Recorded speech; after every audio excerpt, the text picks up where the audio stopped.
अस्सलाम वालेकुम नाज़रीन, welcome back to my YouTube channel. Drama serial Jamal Taqseem के नेक्स्ट आने वाले एपिसोड में आप लोगों को दिखाया जाएगा कि कैस और लैला जब इतनी दिनों बाद घर वापस लौट आते हैं तो आगे से उनकी भाभी निगत कि आखिर तुम यहाँ पर क्या करने आए हो, हमारे लिए तो तुम उसी दिन मर गए थे जब तुम यहाँ से अपनी बीवी लैला के साथ ये घर छोड़कर चले गए थे। तो दूसरी जानिब कैस की भाभी अपने ससुर को कहेगी कि अगर आप कैस को यहाँ से जाने को नहीं कहेंगे तो मैं अपनी बेटी को हाथ पकड़कर यहाँ से हम दोनों चली जाएंगी और कभी भी वापस इस घर में लौट कर नहीं आएंगी। अब यहाँ पर कैस अपनी भाभी को समझाने की पूरी कोशिश करता है लेकिन वो उसकी बात मानने को तैयार ही नहीं है। उसकी भाभी ज़ीशान पर भी बहुत ज़्यादा गुस्सा होती है और उसकी भाभी कहती है कि अगर ज़ीशान इतना ही बुरा था और वो इस घर में नहीं आ सकता तो अब कैस को भी इसी घर में नहीं आना चाहिए और उसको भी इस घर से बाहर रहना चाहिए जिस तरह ज़ीशान रह रहा है। दूसरी जानब आप लोग ये भी देखेंगे कि लैला अब दूसरे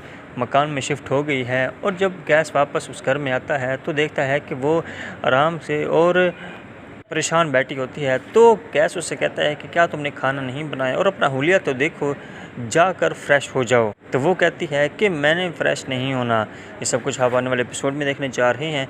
अगर आप ड्रामा सीरीज